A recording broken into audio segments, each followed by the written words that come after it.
Hey everyone, welcome back to Corporate Decoder, the place where we decode corporate mumbo jumbo so you don't have to. Today we're diving into the world of MOVEIX INC, and let me tell you, their latest quarterly report reads like a financial choose-your-own-adventure, except all the paths lead to the same broke destination. Want to know how a company can have less than $1,000 in assets but still file reports like a big shot? Then stick around. Before we start, if you appreciate getting straight insights from corporate documents, make sure you're subscribed. We also have a Discord community linked in the description below where you can discuss filings with other enthusiasts. Alright, let's jump right into MOVEIX's financial statements. And right off the bat, we can see the overall picture isn't great. They're showing numbers as unaudited, which means these haven't been checked over by outside accountants. Remember that going forward. Let's break down the numbers starting with the total assets. As of March 31, 2025, MOVEIX had total assets of just $338. That's not even enough to buy a decent used car. To give you some context, back in December 2024, they had 840.24, they had 840.24, they had 840.24, they had 840.24, they had 840.24. They had $80.45, which already wasn't much. So they managed to burn through over half of their assets in just 3 months. It's not a great start. Now let's flip over to the other side of the balance sheet and look at the total liabilities. Here we find a total of $197,875, totally up from $101,106 in December 2024. This means they owe nearly $200,000 to various creditors. The fact that they owe so much more than they own isn't a good look for MOVEIX. Now let's check the stockholders' equity, which basically shows what's left for the owners of the company after paying off all debts. Unfortunately, MOVEIX has a stockholders' deficit, which means the company is technically bankrupt.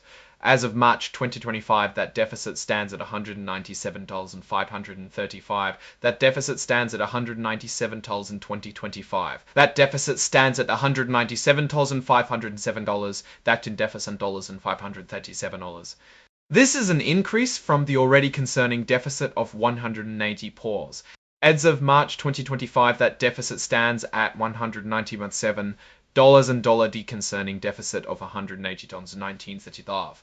That in December 2024. So things are only getting worse. Now we need to look at the statement of operations, which is a breakdown of the revenues and expenses and how they lead to profits or losses. Brace yourselves, because here comes another dose of bad news.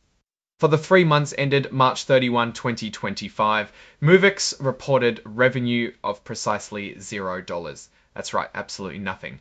In the same period last year, they also had zero revenues. So the revenue situation hasn't improved because there wasn't one to begin with. While they didn't make any money, MOVEIX definitely spent some. Their total operating expenses for the quarter came in at $16,570.20 for those expenses, related to a related party, which may raise a few eyebrows. In 2024, those expenses were way higher, almost $40,000. Given zero revenue and those operating expenses, it's probably no surprise that MOVEIX posted a net loss of $16,576 for the quarter.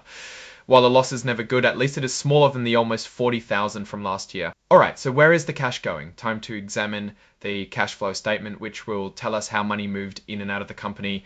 The cash flow statement starts with the net loss, which as we know was $16,576. After accounting for a few adjustments, the net cash used for operating activities was $8,069, meaning the normal core operations of the business are costing MOVEIX money rather than generating it. On the bright side, the company did have $8,069 in cash provided by financing activities, specifically proceeds from related party loans, which shows someone is willing to throw them a bone. So let's step back from the numbers for a moment.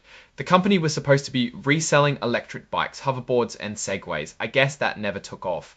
A few years ago, a company called Cardone Ventures became the majority shareholder, controlling about 97% of the voting rights. Now, here's the thing. The report itself admits that there is substantial doubt about the company's ability to continue as a going concern.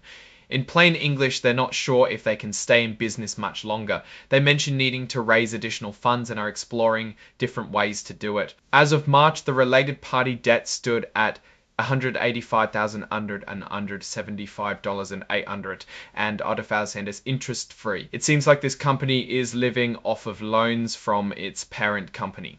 MOVEIX has two kinds of stock, common and preferred. There are about 87 million common shares and 10 million preferred shares authorized. The preferred shares have some special features like dividend rights, and each share can be converted into 10 shares of common stock. The company states that they didn't have any contractual commitments. In simple terms, they are not tied into any business deal.